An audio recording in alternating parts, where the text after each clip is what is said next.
반갑습니다. 김민규라고 합니다. 제가 가지고 온 이 컨텐츠가 저희 LS 일렉트릭의 어떤 기술을 구현했고 자랑보다는 어떤 작은 스토리를 하나 가지고 왔습니다. 등대 공장이 되기까지 저희가 어떤 노력을 했는지, 그리고 앞부분에는 어떤 생각을 가지고 어떤 철학을 가지고 이 스마트 팩토리를 진행해 왔는지 하나의 스토리를 좀 말씀드릴까 합니다. 시작하기 전에 일단 시작하게 되면 여러분들 이제 푹 빠지셔가지고 저희 회사의 이제 내용을 들으시게 될 건데요. 그 전에 좀 빠져나와가지고 여러분들이 이제 오신 이유이기도 한데, 도대체 이 산업 전체의 어떤 큰 흐름이 왜 이렇게 흘러가고 있으며 이러한 패러다임이 왜 오게 됐는지에 대해서 좀 고민을 할 수 있는 잠깐의 좀 시간을 좀 가졌으면 합니다. 제가 이제 개인적으로 원하는 거는 앞으로의 세상을 어떻게 바라봐야 되구나 라는 어떤 질문들을 좀 하셨으면 좋겠다는 바람이 있더라고요. 그래서 시작하기 전에 도대체 4차 산업혁명, 그리고 디지털 트랜스포메이션, 그리고 오늘 말씀드린 이제 스마트 팩토리에 관해서 왜 이런 이 시대적인 요구사항들이 나왔으며, 그리고 이게 왜 필요한지에 대해서 간단하게 좀 말씀드리고 넘어갈까 합니다. 많은 사람들이 지금 이 큰 산업의 흐름을 어떤 기술적인, 핵심 기술적인 어떤 변화로 구분하기도 하죠. 예를 들면 증기기관 1차 산업, 내연기관 전기 2차 산업, 정보화 산업, 그리고 4차 산업, 이렇게 분류하는 것도 의미는 있어요. 하지만 제가 말씀드리고 싶은 관점은 이제 그거보다는 좀 인문사회학적인 관점에서 봤을 때 이러한 새로운 패러다임이 필요한 이유를 좀 설명드릴까 합니다. 그동안 우리는 주어진 문제에 대해서는 굉장히 잘 풀던 시대에 살고 있었어요. 1908년도에 그 포드의 컨베이어 벨트가 발명이 됐었잖아요. 개선이 아니라 어떤 그 당시의 발명의 시대를 거친 이후에 지금까지 한 100년이 흘렀어요. 근데 유통, 그리고 B2C 산업들은 대부분 다 새로운 흐름에 갈아탔지만 이 제조 생산 부분만 있어가지고는 아직까지 그 100년 전에 있던 그 컨베이어 벨트 패러다임에서 아직 저희가 크게 벗어나지 못한다는 거죠. 일부 로봇이 대체하기도 하고 있지만 큰 관점에서 봤을 때는 이 컨베이어 벨트 패러다임에서 저희는 아직 벗어나지 못하고 있습니다. 이제 그러다 보니까 이 100년 전에서부터 우리가 발견한 문제들을 그동안 우리는 너무나 잘 풀어왔어요. 그러니까 저희는 8, 90년대에 주입식 교육이 굉장히 우리 산업에 맞았던 이유가, 그 당시에는 문제를 정의할 필요가 없이 주어진 문제를 누가 빨리 푸느냐, 어떻게 잘 푸느냐에 초점을 맞춰서 우리는 이 산업을 발전했던 시대가 있었습니다. 근데 이제는 그렇게 주어진 문제만 풀다 보니까 이제 한계가 온 거예요. 생산성, 품질에 있어서도 기존의 어떤 오래된 이 컨베이어 벨트 패러다임에서는 더 이상 우리가 획기적으로 생산성을 높일 수 있는, 품질을 높일 수 있는 이러한 어떤 문제가 발견을 못하는 거죠. 그래서 이제 앞으로는 이제 새로운 판을 좀 갈아타야 되겠다. 이런 새로운 판 위에서 우리가 새롭게 문제를 정의해서 풀어야 되겠다라는 이제 생각들이 지배적이 된 거고, 이제 그러한 어떤 판을 구성하기 위한 노력들이 어떻게 보면 이제 4차 산업혁명, 그리고 디지털 트랜스포메이션, 새로운 디지털 판을 만들어서 거기에서 새로운 문제를 한번 정의해보자 라는 관점으로 좀 이해해 주셨으면 좋겠습니다. 그러면 저희 LS 일렉트릭의 이야기를 좀 시작해 보겠습니다. 지금 많은 기업들이 그 코로나 때문에 힘들어 하시는데요.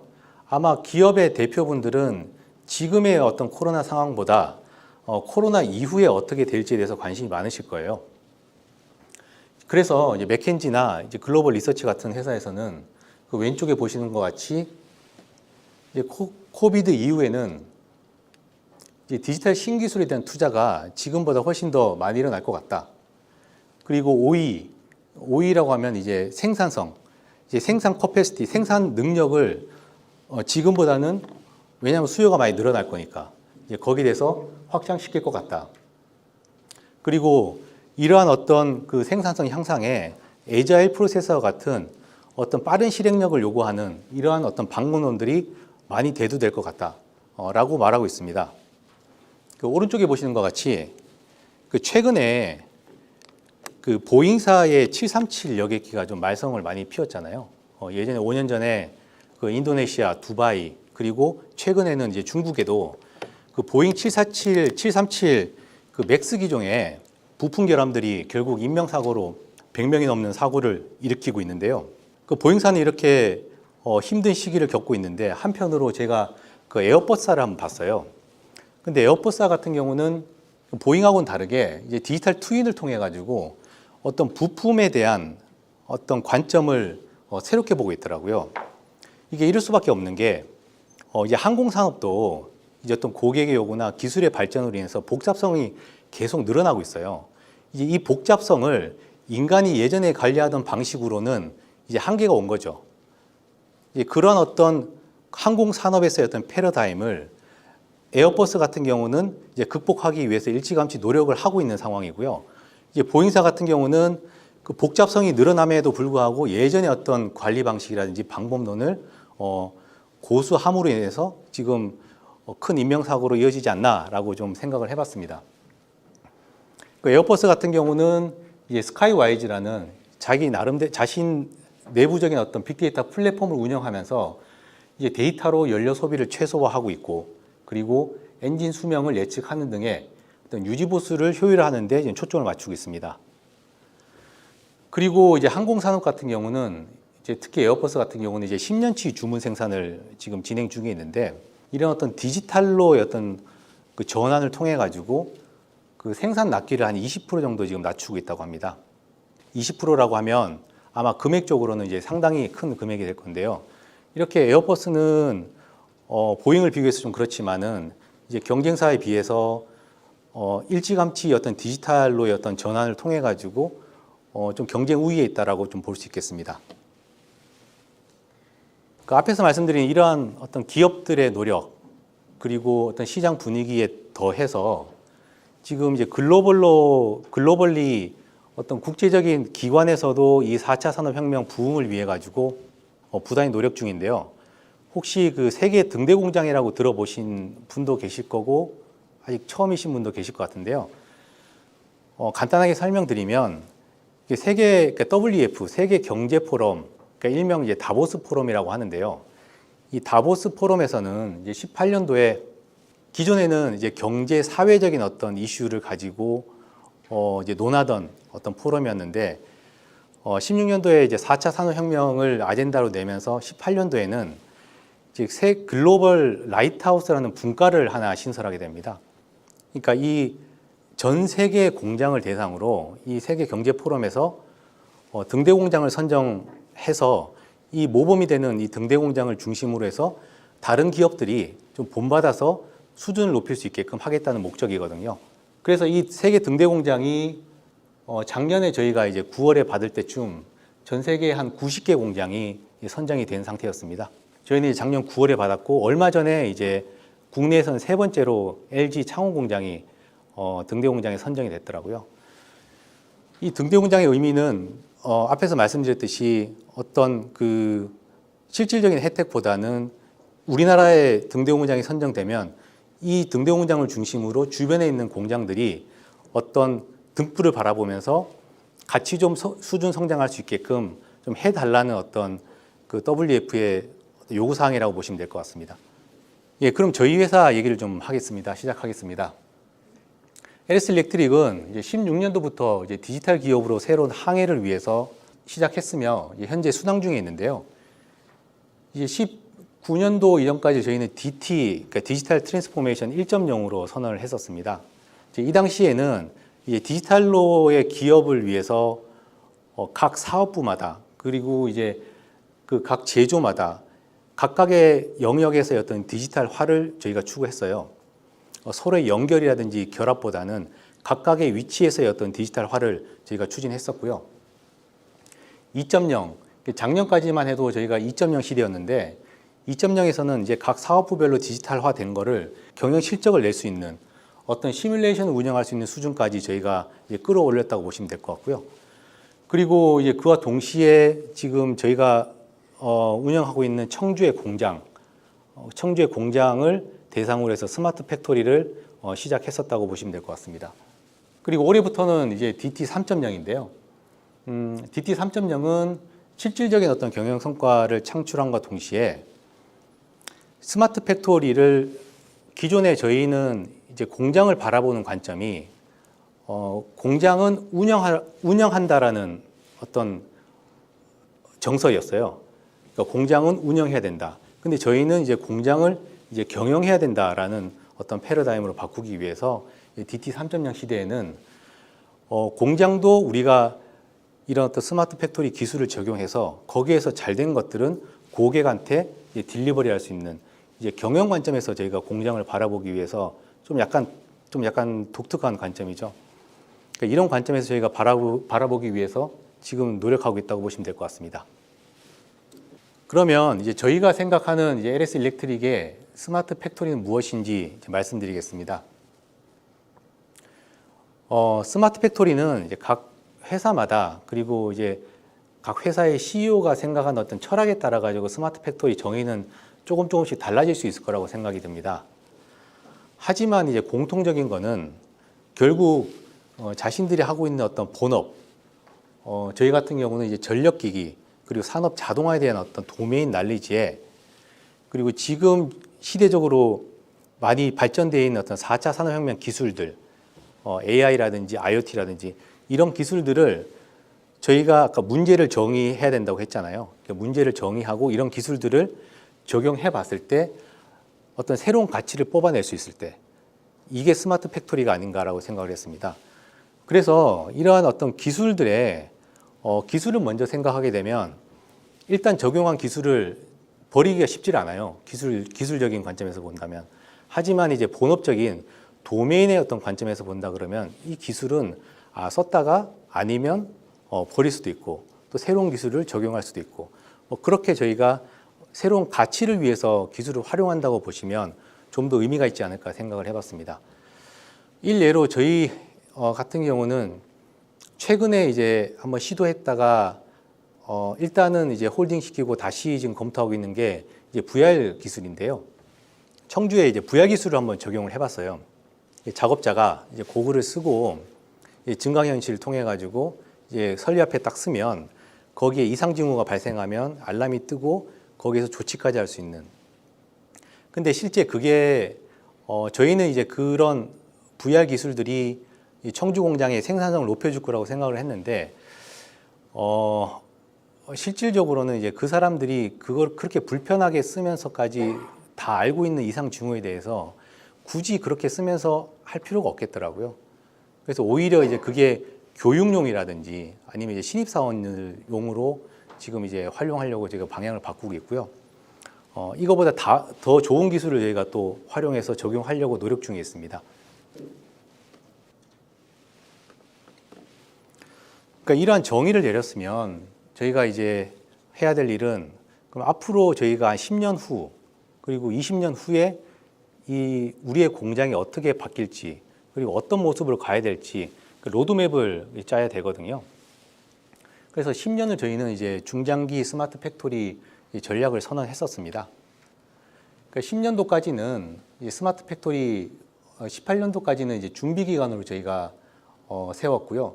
이때는 청주 공장 같은 경우는 이제 자동화가 그 전에도 계속 저희가 어떤 자동화 시설들을 계속 발전시키고 있었고 이미 자동화 수준은 어느 정도 돼 있었거든요. 그 위에서 20년도 두 번째 보이시는 이제 보이는 공장, 이 자동화는 돼 있지만 실제 설비들 간에 연결은 안 돼 있었어요. 이게 무슨 말씀이냐면 이제 겉으로 보기에는 마치 자동화가 돼가지고 마치 무인 라인처럼 돌아가는 것처럼 보여도 실제로는 이 설비들끼리는 아무 대화도 못하는 거죠. 왜냐하면 예를 들어 보겠습니다. 이 설비의 데이터를 활용하려고 했을 때 설비 메이커마다 그리고 이제 설비의 이제 관리를 하던 엔지니어들마다 그 설비에서 발생하는 데이터의 정의들을 각각의 어떤 엔지니어의 특성에 맞게끔 그냥 자기들 생각대로 정의를 해버려요. 예를 들어 가지고 온도를 정의를 할 때 이 설비에서는 소수점 한 자리로 정의하고 저 설비에서는 다른 엔지니어가 정의할 때는 소수점 두 자리로 정의하고, 그리고 인티저나 뭐 정수냐 뭐 실수냐 이런 식의 어떤 데이터를 포매팅하는 데 있어 가지고 각각 설비마다 나름대로 정의를 해버리면 결국 이 설비 간의 커뮤니케이션이 안 되거든요.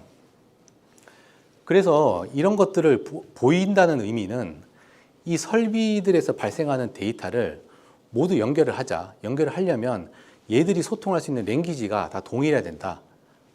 동일하려고 그러면 데이터가 표준화가 다 필요하다.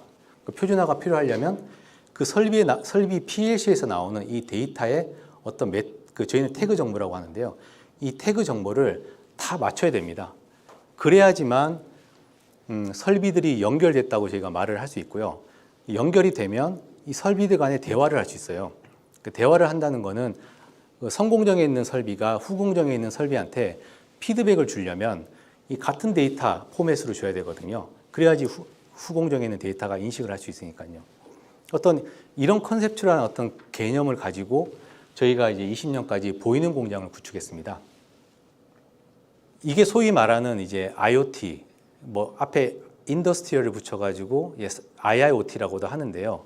이 IoT가 뭐 개념적으로 크게 볼 수도 있지만 제가 말씀드린 것처럼 설비의 어떤 태그 정보들 그리고 설비가 뱉어내는 정보들을 다 표준화하는 과정이라고 보시면 될 것 같아요. 그리고 이제 그 다음부터는 지능형 공장, 이제 설비가 다 연결이 되고 대화할 준비가 되면 이제는 이제 본격적으로 이제 스스로 생각할 수 있게끔 만들어야 될 거 아니에요. 그래서 여기에서 이제 저희가 그 AI라든지 머신러닝 기술들을 접목을 해서 멀리 말고 한 앞에 그 짧은 기간의 어떤 예측을 통해 가지고 저희가 공장을 운영할 수 있게끔 계속 시도를 한번 해봤어요. 이따가 뒷장에서 저희가 보여드리겠지만 지능형 공장의 컨셉은 결국 사람이 어떤 판단해야 될 부분들을 최대한 소프트웨어로 극복하자는 내용이잖아요. 그래서 이런 것들이 보이는 공장 위에서 저희가 소프트웨어로 이제 지능형 공장을 구현하려고 지금 노력하고 있고요. 그리고 이제 마지막 단계인 자율형 공장은 이렇게 예측 기반의 어떤 공장들이 실제 이런 과정들도 사람이 개입을 해야 돼요. 왜냐하면 사람이 문제를 던져줘야 되고 어디서 문제가 났는지를 이 소프트웨어를 통해서 적용을 해야 되고요. 해결을 해야 되고요. 중간에 사람의 개입들이 들어가는데 이러한 어떤 그 AI라든지 머신러닝의 소프트웨어도 스스로 자기가 문제를 찾아서 거기에 피드백 조치까지 할 수 있는 그 말 그대로 사람의 개입이 최소화할 수 있는 이런 공장을 만들어 보자는 게 자율형 공장입니다. 그러니까 AI 분석 자체를 자동화한다고 보시면 될 것 같아요. 그러면 이렇게 저희가 로드맵을 짜서 추진을 하는 데 있어서 그럼 진정으로 저희가 원하는 높은 수준의 공장이 뭔지를 한번 상상을 해봤습니다. 근데 사실 이 수준의 공장은 이제 과거형이 돼버려가지고 이미 저희가 다 구현을 해버렸거든요. 그래서 이제 과거형으로 좀 말씀드려야 될 것 같아요. 이 두 번째 보시는 이제 실물 저희가 현장에 있습니다. 그러니까 지금 만약에 저희 청주 공장을 가셔도 맨 아래에 있는 거 그리고 세 번째, 네 번째 있는 것들은 보이지가 않아요. 그러니까 똑같은 19년도 전의 공장이나 지금 공장이나 달라진 게 없는 것처럼 보일 수 있는데 실제로 저희가 PC를 통해서 볼 수 있는 이러한 어떤 그 공장의 속사정은 완전히 달라졌습니다. 하나하나 설명드리겠습니다. 맨 밑에 보시는 게 이제 데이터 통합 연계 체계라고 하는데 앞에서 이제 보이는 공장 제가 설명드렸잖아요. 보이는 공장은 이제 실물에 있는 이 공장에 있는 설비부터 자재까지 모두 IoT로 다 연결이 되어 있습니다. 그래서 이제 대화할 준비가 다 돼 있는 거고요. 언제든지 어떤 시점에 저희가 데이터를 뽑아도 그 중심으로 해서 고구마 줄기처럼 앞뒤가 선우가 지금 다 나오게 되어 있습니다. 그리고 현장에서는 아무래도 이제 설비 중심의 어떤 생산 라인이다 보니까 설비 중심의 어떤 외관 공사라든지 그리고 이제 자율주행 그리고 뭐 오토키팅, 자동 창고 등 이 현장의 어떤 개선 사항도 저희가 같이 추진을 하고 있고요. 그리고 세 번째가 이제 E2E 품질 3선 방어 체계라고 되어 있는데요. E2E는 이제 엔드 투 엔드라고 보시면 될 것 같습니다. 그러니까 끝에서 끝까지 이제 품질 3선 방어 체계인데, 1선이 어디냐면 저희 공장에 들어오는 부품 수입 검사 시점에서를 저희가 1선으로 지금 방어하고 있습니다.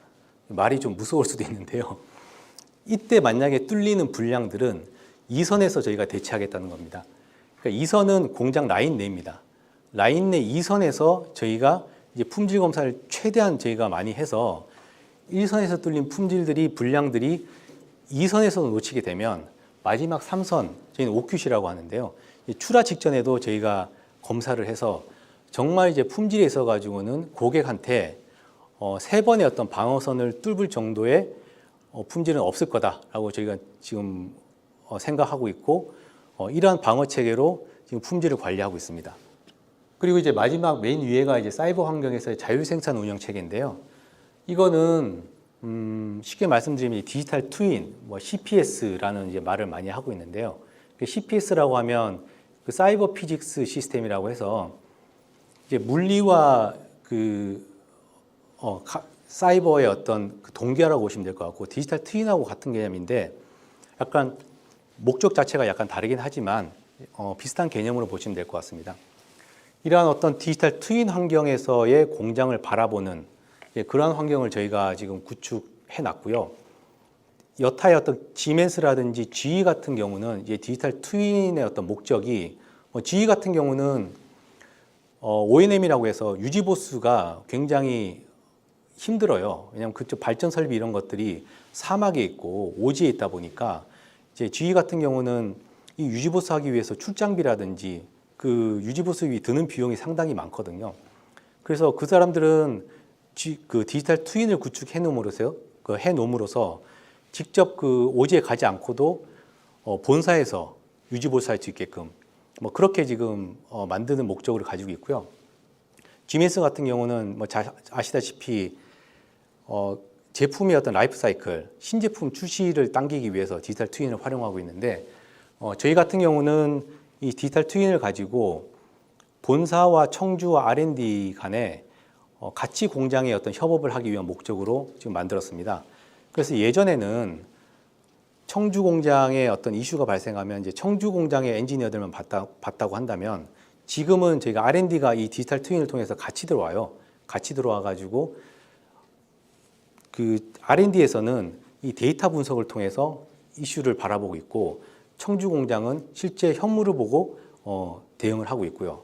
본사는 이제 마케팅이나 경영 관점에서 바라보고 있고, 이렇게 세 개의 어떤 다른 조직들이 예전에는 이 공장을 바라볼 수 없었다고 한다면, 지금은 이제 같이 한꺼번에 공동의 어떤 목적을 가지고 같이 일을 하고 있다고 보시면 될 것 같습니다. 이러한 어떤 저희가 높은 수준의 목표를 세우고 이 스마트 팩토리를 추진하는 데 있어 가지고 사실 제일 힘들었던 거는 현장의 변화 관리였어요. 왜냐하면 저희 청주 공장 같은 경우는 앞에서도 말씀드렸듯이 자동화 수준이 낮은 공장도 아니었거든요. 굉장히 높은 수준이었고, 그리고 생산성도 높았고, 그 부적 함률도 굉장히 낮았어요. 그래서 품질 면에서도 어디 고객의 클레임이나 이런 게 그렇게 많은 공장이 아니었는데도 저희가 이제 이 스마트 팩토리를 추진하는 데 있어 가지고 이제 그분들은 이해를 못하는 부분들이 많았죠. 왜 잘 되고 있는 공장을 또 뭐 이렇게 하려고 하냐, 또 배워야 되냐. 이게 하면 기존에 우리가 하던 어떤 혁신 활동이랑 이 스마트 팩토리가 뭐가 다르냐, 등등 해서 좀 적지 않은 챌린지를 받은 게 사실이거든요. 그래서 저희가 이런 것들을 극복하기 위해서 변화 관리가 상당히 중요했고, 솔직히 누군가가 저한테 스마트 팩토리가 뭐냐라고 이렇게 물어보면 저는 딱 한마디로 이 스마트 팩토리는 이제 변화 관리 프로젝트입니다 라고 얘기를 하고 싶어요. 이제 그만큼 어떤 그 일하는 방식의 새로운 어떤 혁신들, 기존에 우리가 생각지 못했던 것들, 이런 것들을 그 현장 사람들이, 엔지니어들이 받아들여야지 의미가 있는 프로젝트지, 그걸 받아들이지 못하면 옥상옥이 되는 거죠. 기존에 저희가 잘 하던 일과 이 스마트 팩토리 일은 또 별개, 이건 또 해야 되는 거, 그렇게 저희가 고생을 했기 때문에 그만큼 이제 변화 관리가 중요하다는 이제 말씀을 좀 드리고 싶고요. 사실 제가 지금 근무하고 있는 부서의 역할이 여기입니다. 스마트 제조 기술을 제공하는 부서고요. 여기에서 저희는 이제 현장에다가 지금 이런 기술들이 이 생산성을 높일 것 같습니다. 품질을 높일 것 같습니다. 라고 계속 설득을 하고 그 사람들이 이제 받아들일 수 있게끔 POC도 저희가 준비를 하고, 그러니까 파일럿으로 저희가 시범 구축도 해드리고, 그리고 그 사람들이 불편하지 않게끔 계속 적용하는 역할을 하고 있고요. 근데 여기에서 가장 중요했던 거는 아무래도 저희 회사 CEO였던 관심이었던 것 같습니다. 저희가 아무리 이렇게 설득을 하고 해도 실제 그분들이 쉽게 이렇게 움직이는, 왜냐하면 워낙 바쁘시니까요. 워낙 바쁘고 이런 새로운 것들을 할 여유가 그렇게 많지 않은 분들이라 가지고 쉽지는 않았는데, 다행히 저희는 이제 CEO께서 강하게 드라이브를 거셔가지고 저희가 일을 하는데 좀 더 쉽게 이런 어떤 아까 말씀드린 이제 4차 산업 기술들을 적용하는데 좀 더 쉬웠습니다. 그래서 이제 현장의 참여들이 적극적인 참여가 일어났는데, 이것도 모든 이제 기업들이 막 붐이 일어나가지고 한 건 아니고요. 그러니까 베스트 프랙티스, 가장 잘 할 수 있는 부서를 선정해서 그분들이 어떤 성공 체험을 바탕으로 여기 보시는 어떤 새로운 일하는 방식의 변화가 된 것들을 저희가 또 알리고 홍보해서 다른 부서들이 또 변화할 수 있게끔 이렇게 이터레이션, 그러니까 사이클이 돌 수 있게끔 지속적으로 좀 힘들었지만 지속적인 과정을 통해서 저희가 청주 공장이 변하지 않았나라고 생각을 해봤습니다. 그리고 오른쪽에 보시는 거는 지금 화이트보드에다가 이제 포스트잇을 막 붙여놨는데요. 저희가 이제 스마트 팩토리를 시작할 때부터 결국 서두에서 말씀드렸듯이 이거는 기존에 저희가 있던 문제를 푸는 과정이 아니에요.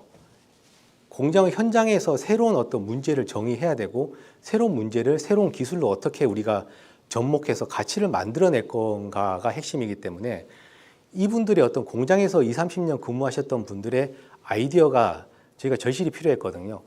그래서 이제 그분들한테 시스템에 뭐 메일로 주세요라고 하면 또 하나의 일이 되기 때문에 그 현장에다가 화이트보드에다가 포스트잇을 붙이게 해드렸습니다. 그래서 생각날 때마다 새로운 아이디어가 번쩍일 때마다 붙여달라고. 그럼 저희가 받아가지고 그거를 이제 스프린트 과정, 그러니까 빠르게 이걸 그 리빌딩 해가지고 이거를 실제 적용할 수 있는 기술로 만드는 역할을 했고요. 그러니까 지금도 저희 청주 공장에는 이런 현업들이 생각날 때마다 새로운 아이디어, 새로운 문제를 붙이고 있습니다. 저희 회사 같은 경우는 이 스마트 팩토리를 시작할 때 회장님께서 이제 그런 당부를 하셨습니다. 어떻게 보면 저희한테 이제 사명감을 주신 건데요. 제 첫 보고였을 때요. 이 스마트 팩토리는 이 LS 일렉트릭만 잘 먹고 잘 사는 건 의미가 없다. 우리가 잘 먹고 잘 살려고 하는 게 아니라 이거를 우리가 빨리 해봐서 대한민국에 있는 우리보다 조금 못한 기업들, 그리고 이 기술들을 필요로 하는 기업들한테 빨리 딜리버리해서 이 대한민국 전체의 어떤 수준을 높일 수 있는 이러한 활동을 했을 때 의미가 있다라고 얘기를 당부를 하셨어요. 그래서 저희는 앞에서 이제 그런 CEO의 어떤 당부가 있었기 때문에 저희는 앞에 전략을 짤 때도 기둥을 크게 2개 세웠습니다. 하나는 우리 청주 공장을 최고 수준의 스마트 팩토리를 만드는 거. 그 두 번째 기둥은 이거를 우리나라 중소기업이라든지 아니면 타 기업에다가 이제 사업화하는 기둥, 크게 2개의 기둥을 가지고 전략적으로 저희가 추진을 해왔다고 보시면 될 것 같아요. 이제 그러다 보니까 저희 입장에서는 고객한테 팔 수 없는 이런 기술들은 우리한테도 적용할 필요가 없었던 거죠. 그래서 고객을 생각하면서 저희가 이제 계속 구축하고 피드백을 받고 피드백을 예상하고 이렇게 하다 보니까 실질적으로 이제 도움이 되는, 고객한테 도움이 되는 이런 유즈 케이스들을 좀 많이 만들게 됐어요. 어떻게 보면 저희한테도 도움이 된 거죠. 그렇게 해서 이런 사업 전략 관점에서 보면 청주 공장에 저희가 스마트 팩토리를 구축하고, 그리고 거기에서 이제 유즈 케이스를 구축 경험을 다른 기업들한테 소개할 수 있는 유즈 케이스를 저희가 계속 만들기 시작했어요. 그러니까 사례 형태로. 그리고 이런 사례를 가지고 실제 고객이 원할 때 딜리버리 할 수 있는 사업화도 같이 추진하고 있습니다. 그리고 판매 대상은 고객의 어떤 공정이나 생산성 문제 해결, 문제 해결 중심으로 저희가 전개해 나가고 있고요. 그리고 오퍼링 단위로는 기존에 어떤 단발성의 어떤 시스템이었다고 한다면 저희는 유즈 케이스 중심이에요. 이게 무슨 말씀이냐면 저희의 노하우를 같이 가서 딜리버리 하겠다는 겁니다. 단순히 어떤 시스템 회사처럼 어떤 문제가 있으면 거기에 해결할 수 있는 솔루션이나 기술, 시스템을 저희가 넣고 나오는 게 아니라 실제 가서 공정의 어떤 생산성에 어떤 문제들이 있는지 같이 컨설팅도 하면서 저희가 거기 해결책도 줄 수 있는 이제 그러한 어떤 오퍼링 모델을 저희가 지속적으로 개발해 왔습니다. 이제 그렇다면 실질적으로 저희가 보유한 역량을 좀 간단하게 말씀드리면요. OT, IT. 그러니까 기본적으로 이제 공장을 나눌 때 밑에 설비의 어떤 제어 계측이라든지 아니면 설비 운영과 관련된 그쪽 데이터 레이어를 이제 OT라고 하잖아요. 오퍼레이션 테크놀로지라고 해서. 그리고 OT 단의 어떤 기술이랑 IT, 인포메이션, 그러니까 ERP라든지 MES 같은 IT 단의 어떤 레이어가 있는데 저희는 기본적으로 OT 단의 엔지니어링 역량은 다른 회사보다 경쟁력이 있는 게 사실 저희가 이제 PLC라든지 인버터라든지 이 설비를 제어할 수 있는 이 장치를 만들고 있거든요. 당연히 이제 그 OT 단의 어떤 엔지니어링 기술은 저희가 타 회사보다 월등히 높다라고 말씀드리고 싶고요. 그리고 이런 것들을 데이터를 수집해서 플랫폼화 시킬 수 있는 이제 엣지 플랫폼을 저희가 이제 보유하고 있습니다. 이게 왜 중요하냐면 앞에서 말씀드린 이제 보이는 공장을 구축하기 위해서는 IoT 기술이 필요하다고 말씀드렸잖아요. 이 IoT 기술의 핵심이 결국 이런 플랫폼이 있어야지만 그런 데이터를 수집해서 위에다가 필요할 때마다 공급해주고 거기에서 필요한 어떤 생태계를 만들 수 있는 거거든요. 그리고 이제 디바이스 전문성은 이제 말씀드렸듯이 저희가 전력기기뿐만 아니라 산업 자동화에 필요한 장치들도 만들고 있으니까 디바이스 전문성은 당연히 있다고 보시면 될 것 같고요. 그리고 저희가 지능용 공장을 하면서 AI라든지 머신러닝 분석 알고리즘들을 상당히 많이 적용해 봤어요. 예를 들어 가지고 딥러닝 기반의 어떤 외관 검사 같은 경우는 저희가 라인 현재 한 10개 라인에 운영 중에 있습니다. 이따가 좀 말씀드리겠지만 지금 운영하는데도 쉽지는 않지만 일단 이런 경험들을 많이 가지고 OT 단에 그러니까 IT랑 OT 전부를 아우르는 어떤 AI나 머신러닝을 잘하는 회사는 없을 것 같아요. 뭐 OT면 OT, IT면 IT, 뭐 금융이면 금융 각 영역이 있는데 저희 같은 경우는 밑에 어떤 제어 계측 단에 설비 단에 OT 단에 그 AI랑 그 머신러닝을 이제 분석할 수 있는 기술들이 많이 축적되어 있다고 보시면 될 것 같습니다. 저희가 지금 유즈 케이스가 총 저희가 16개를 가지고 있어요. 이 16개 유즈 케이스가 스마트 팩토리 시작하면서부터 저희가 만든 거고 작년에 저희가 세계 등대공장을 심사를 받으면서 그 16개 중에 5개는 저희가 인정받은 어떤 유즈 케이스가 있습니다. 그러니까 이거 중심으로 간단하게 말씀드리겠습니다.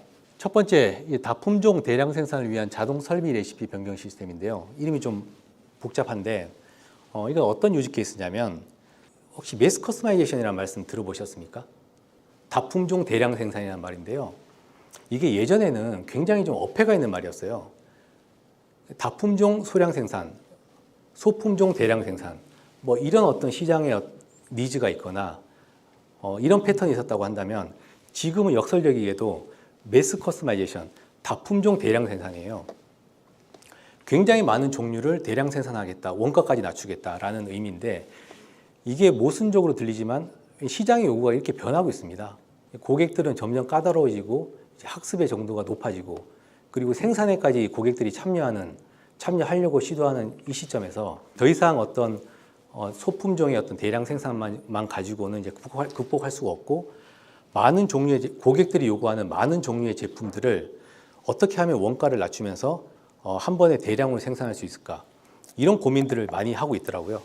저희 회사도 마찬가지로 이런 어떤 다품종 전력기기 생산 라인인데 이 전력기기 생산하기 위해서 그 품종이 차단기 한 가지만 해도 한 10,000몇 종이 돼요. 이 10,000몇 종의 어떤 종류의 이 차단기 하나를 생산하기 위해서는 라인을 세웠다, 또 설비의 어떤 그 파라미터 값을 또 바꿨다, 아이템이 또 바뀌면 또 설비 레시피를 바뀌고 뭐 이런 과정들을 계속 하다 보면 중간중간 로스 타임들이 쌓이게 되고 결국 생산성에 영향을 주게 되거든요. 품질에도 당연히 영향을 주고요. 그래서 이런 것들을 극복하기 위해서 저희가 제일 처음에 한 게 공정에서 제품이 흘러가면 각각 센서가 측정을 해서 얘가 어떤 종류의 아이템이라는 걸 판단하고 이 판단된 아이템은 바로 설비들한테 연락이 가요. 앞 설비가 뒷 설비한테 얘기해주고 뒷 설비가 그 다음 설비한테 얘기해주고 그러니까 이런 게 앞에서 이제 말씀드린 IoT가 됐기 때문에 가능한 거고요. 그러니까 이렇게 아이템이 바뀔 때마다 설비가 서로 이제 커뮤니케이션을 해서 이 제품에 맞는 어떤 설비의 파라미터 값들을 순간적으로 다 바꿔줘요. 바꿔가지고 다른 종류의 제품이 흘러가더라도 이 설비가 거기에 맞게끔 레시피, 저희는 레시피라고 부르고 있는데요. 이 레시피를 자동으로 바꿔주고 있습니다. 이걸 이제 처음에 구축했고 실제로는 레시피 체인지 시스템을 구축해서 얻은 성과가 기존에 어떤 60초 걸렸던 게 그러니까 다른 제품이 왔을 때 이 설비를 바꿔야 되는 시간이 숙련된 작업자가 바꿨을 때 한 60초 걸렸어요. 근데 이게 저희가 새로운 유지 케이스를 구축함으로써 지금 7초로 당길 수 있을 것 같고요. 그리고 이게 연간으로 했을 때는 2만 대 정도의 어떤 증산량을 저희가 획득을 했습니다. 그리고 당연히 이제 이런 것들을 레시피를 바꾸던 오퍼레이터들은 당연히 저희가 이제 다른 이제 업무로 전환할 수 있게 되었고요. 그 두 번째 유지 케이스는 ALMR 베이스의 어떤 제품 외관 검사, 소위 말하는 비전 검사라고 하는데요. 솔직히 이 비전 검사는 지금 커머더티라고 할 정도로 많은 회사들이 이 비전 검사를 도입해서 쓰고 있습니다. 근데 다른 점이 있다면 예전에는 이 비전 검사에 들어가 있는 알고리즘이 대부분 이제 룰 베이스로 어떤 미리 정해놓은 어떤 룰에 의해 가지고 판정했다 그러면 저희 같은 경우는 이제 룰에서 이제 딥러닝으로 어떻게 보면 좀 업그레이드 시켰는데요. 이유가 룰로 하다 보면 한계가 있어요. 저희가 한 93% 이상은 못 올라가더라고요. 룰을 아무리 저희가 파생을 시켜서 학습을 시키더라도요. 그래서 이런 것들을 극복하기 위해서 저희가 딥러닝 기술을 한번 적용해 봤고요. 그래서 지금은 7%, 8%까지 지금 올라가고 있습니다. 이 딥러닝 자체도 이제 많은 기업들이 시도를 하고 있는데요. 저희가 좀 애로사항을 말씀드리면 이 딥러닝이라는 이 기술, 그러니까 머신러닝, AI라는 이 알고리즘 자체가 굉장히 좀 민감한 알고리즘이에요. 그러니까 룰 베이스는 어떻게 보면 좀 안정된 알고리즘이고요. 딥러닝 같은 경우는 작업 환경이 조금만 변하거나 아니면 설비 환경이 조금만 변해도 데이터를 또 다시 학습을 시켜줘야 돼요. 그래서 되게 민감하다 보니까 이 딥러닝 알고리즘 자체를 적용한 외관 검사의 담당자들은 기존의 룰 베이스 적용하던 알고리즘 그 운영자보다 훨씬 더 일이 많아졌어요. 왜냐하면 이 설비의 어떤 조건들을 계속 관리를 해서 거기 학습을 시켜야 되기 때문에요. 그래서 저희는 이거를 지금 적용하는 수준에서 적용할 때는 이 적용하는 게 저희가 목적이었는데 적용을 하고 나니까 이제 그런 어떤 딥러닝의 어떤 운영이 정말 이슈가 되더라고요. 그래서 저희는 이걸 가지고 소위 말하는 이제 데브옵스라든지 뭐 MLOps 같은 거 들어보셨는지 모르겠는데 실제 이런 것들을 원격에서도 그 쉽게 학습시키고 관리할 수 있는 이런 플랫폼도 저희가 지금 개발해서 운영 중에 있습니다. 그 세 번째 유즈 케이스가 오토노머스 모바일 로봇이라고 해서 AMR이라고 부르고 있는데요. 이거는 저희가 이제 군의 물류의 2세대라고 보시면 될 것 같은데 기존의 1세대는 AGV라는 어떤 군의 물류 비하이클을 저희가 운영 중에 있었어요. 그 AGV 같은 경우는 단순히 저희가 이제 그 부착된 어떤 선에 그 테이프로 저희가 발라놓는데 그 테이프에 따라서만 움직일 수밖에 없었어요. 그러니까 지정된 경로로만 움직이는 게 AGV라고 보시면 될 것 같고요. 그게 아니라 여기다가 라이다 센서라고 해서 자율주행할 수 있는 그 레이더를 달아가지고 마치 자율주행 차처럼 이제 군의 물류 역시 안전 그리고 최적화 그리고 사람이 따로 길을 만들어 주지 않아도 스스로 이제 루트를 만들 수 있는 이런 어떤 AMR을 저희가 지금 개발해서 운영 중에 있습니다. 그리고 네 번째 이제 유즈 케이스가 AI 베이스드 갭 조정 공정을 통한 과전류 시험 효율 개선인데요.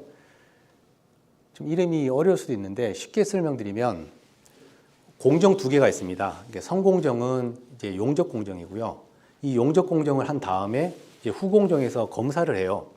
근데 앞에 용접 공정하는 게 이제 저기 보면 갭 조정이라고 하는 게 용접 공정이라고 보시면 될 것 같고요. 근데 기존에는 이 용접 공정, 용접을 할 때 용접을 하는 그 정도를 항상 고정적으로 가져갔어요. 그러니까 용접이 항상 일정하게 됐던 거죠. 그래서 만약에 불량이 나오면 사후 조치를 했는데 이제 저희가 바꾼 거는 설비끼리 대화를 할 수 있으니까 검사 결과에서 만약에 용접이 불량이 나오면 실시간으로 피드백을 줘요. 앞에다가, 앞 공정에다가. 너 이렇게 용접한 게 문제가 있으니까 용접을 좀 튜닝을 해라 라고 용접값을 계속 실시간으로 바꿔줘요. 그래서 이게 저기 인스펙션이라고 보이시는 게 뒷공정이고요. 이게 레이저 용접이라고 보시는 게 갭을 조절하는 용접 공정인데 인스펙션 결과에 따라 가지고 그 용접 값들을 계속 바꿔줌으로 해서 아예 사전에 아예 불량이 안 나오게끔 용접 불량이 안 나오게끔 저희가 지금 이 공정 자체는 운영하고 있습니다. 이게 효과가 저희가 대외적으로 말할 때는 솔직히 한 50% 정도 저희가 이게 품질이 개선됐다고 얘기를 해요. 왜냐하면 저희 내부적으로는 한 75%에서 80% 정도 개선이 됐거든요. 근데 고객들이 안 믿으실 것 같아가지고 왜냐하면 아예 사전에 용접 정도를 불량을 다 예측해가지고 막아버리기 때문에 솔직히 저희가 한 3, 4%대 어떤 불량률에서 지금 1% 미만으로 지금 떨어졌거든요. 이 용접 불량이. 이제 그러다 보니까 이 퍼센트로 따지면 엄청 높게 나왔어요. 근데 이거를 저희가 80% 개선할 수 있습니다라고 얘기는 안 드리고 있고 한 50% 정도는 저희가 보증하고 있습니다라고 말씀을 드리고 있습니다. 네, 이제 마지막 유즈 케이스는 저희는 에너지 관련 전력기기 그리고 당연히 에너지 관련된 사업을 하고 있기 때문에 태양광 발전, ESS, 그 에너지 저장부터 이제 발전, 모니터링까지 전 엔드투엔드로 다 솔루션을 가지고 있고요. 이거는 저희가 실제 청주에도 ESS를 가지고 이제 태양력 발전을 가지고 ESS에 저장한 다음에 저희가 이제 내부적으로 활용을 하고 있습니다. 근데 이렇게 스마트 팩토리 그리고 디지털 트랜스포메이션을 추진하는 데 있어 가지고 아무래도 얘기가 안 나올 수밖에 없는 게 교육이 무엇보다 이제 중요할 것 같습니다. 이런 어떤 새로운 기술이라든지 어떤 새로운 어떤 전환에 빨리 적응해서 이것들을 따라갈 수 있는 인재 양성이 무엇보다 중요하잖아요. 그래서 저희는 이제 계열사 중에 미래원이라는 계열사를 통해서 지금 전사적으로 한 4,000명 정도가 이제 DT 기본 그 빅데이터 과정이라든지 AI 과정이라든지 이런 교육 과정을 수료했고요. 그리고 이 중에서 고급 과정을 수료한 사람들에 한해서는 이제 오른쪽과 같이 실제 특정 계열사의 특정 문제를 해결하러 파견이 가요. 자기 회사에 가는 게 아니라 다른 계열사에도 이런 고급 기술 배운 걸 가지고 실제 문제 해결을 하기 위해서 이제 파견을 가고 있습니다.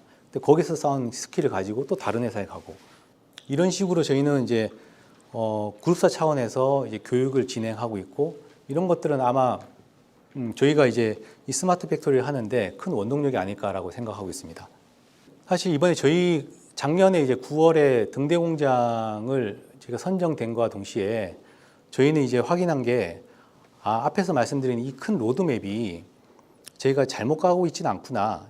저희가 하고 있는 방향이 맞구나라는 걸 어떻게 확인하는 기회가 됐었고요.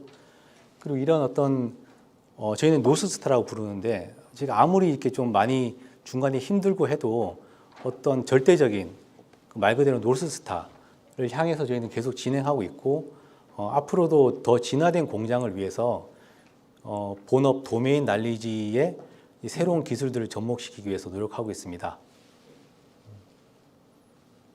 그래서 이제 노스스타를 이제 마지막으로 한번 말씀드리고 이제 끝낼까 하는데요. 저희 노스스타는 앞에 이제 두 축이 있다고 그랬잖아요. 내부적으로 스마트 팩토리를 구축하는 걸 저희는 런 스마트 팩토리라고 하고 있습니다. 그리고 다른 한 축인 고객한테 이 스마트 팩토리 기술을 딜리버리 하는 것을 셀 스마트 팩토리라고 하고 있습니다. 그래서 저희는 이제 런과 셀 스마트 팩토리 두 개를 동시에 추진해서 수익이 나는, 그러니까 공장을 단순히 운영하는 수준이 아니라 경영 관점에서 바라볼 수 있는 이 공장 수준으로 이끌겠다는 게 저희 노스스타라고 보시면 될 것 같고요. 저희는 이 노스스타를 위해서 지금도 열심히 달려가고 있습니다.